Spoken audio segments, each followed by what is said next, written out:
Hi, I'm Lyn Marsh, and I'm here to talk to you about dreaming your life happy. Do you find yourself chewing on things that have gone wrong or that might go wrong? You go over and over in your head, running the same old story. Well, this is not dreaming. This is ruminating.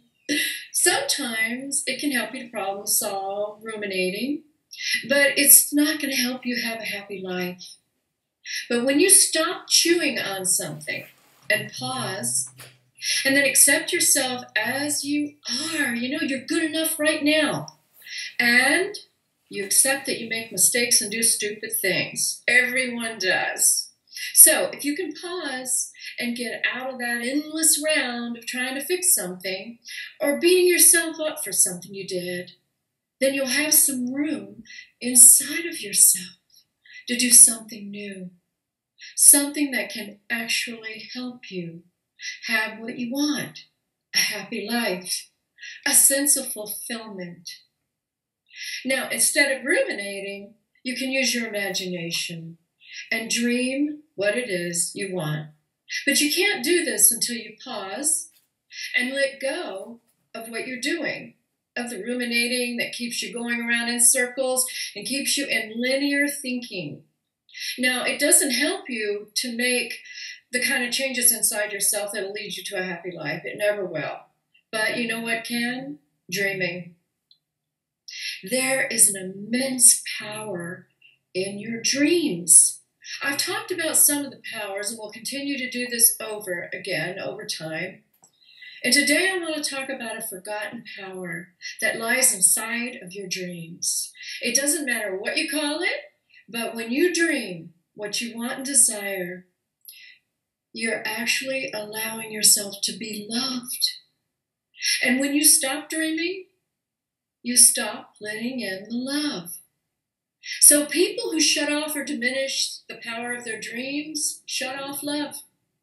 And if you shut off love, your life will have less happiness and it becomes less joyful and you have less fulfillment.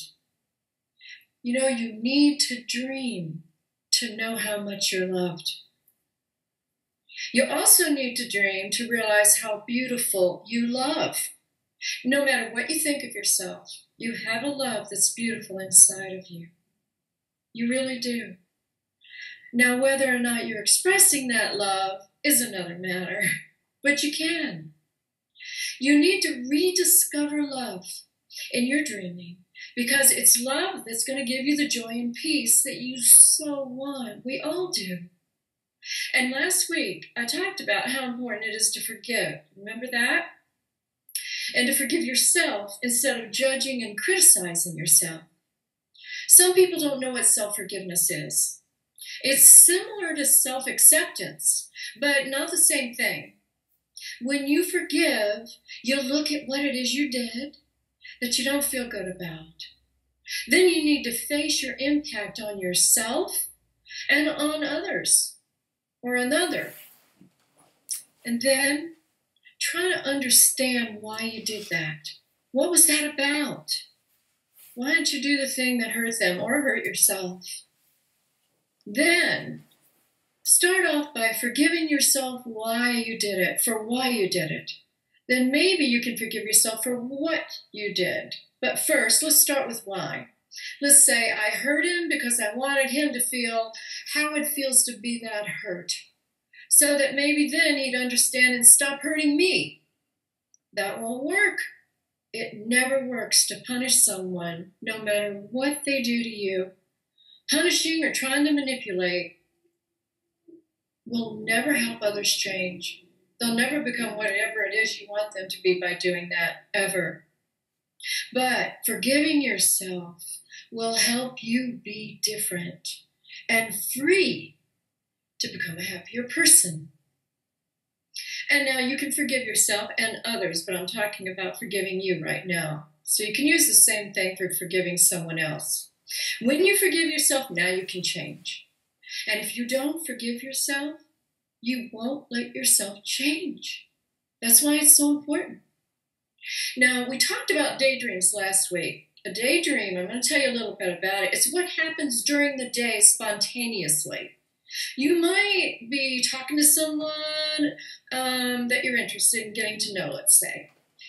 First, let's just say you think about calling them. Okay, you're still in linear time. You think, well, maybe I'll call them. Okay, you're in linear time, you're thinking. And all of a sudden, you find yourself on the phone with them. Hi, what are you doing? And they're talking to you back spontaneously. You're there on the phone. And they're either, sometimes you might have them feeling, what did you call, or rejecting you, and then you feel all upset and humiliated, and then, your daydream ends, and do you call them in real life? No way, you're not going to call them, you just got humiliated. Or maybe you had them all excited.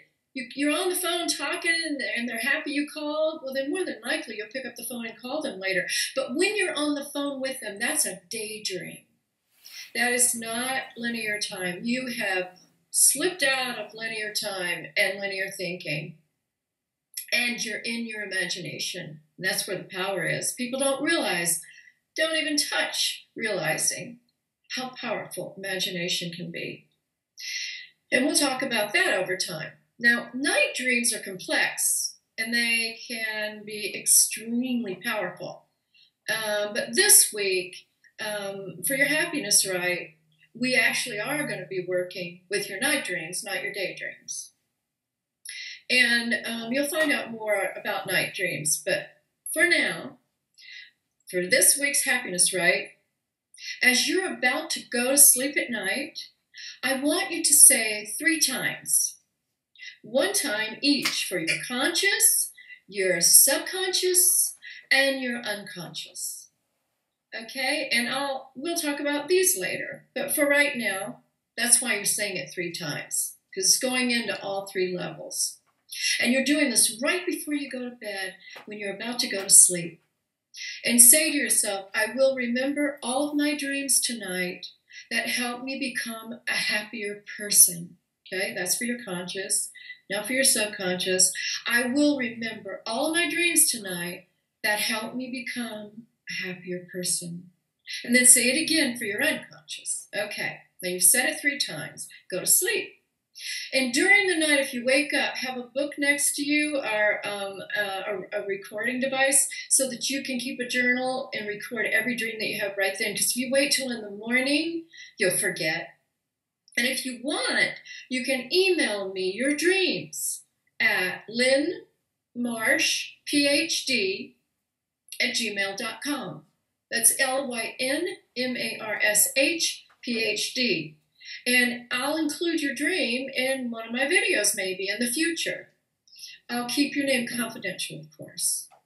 Now, the dreams that you remember may feel disappointing or sad instead of happy. And you may not even see how in the world this dream could be the least bit related to my happiness. But your dreams come to you as metaphor.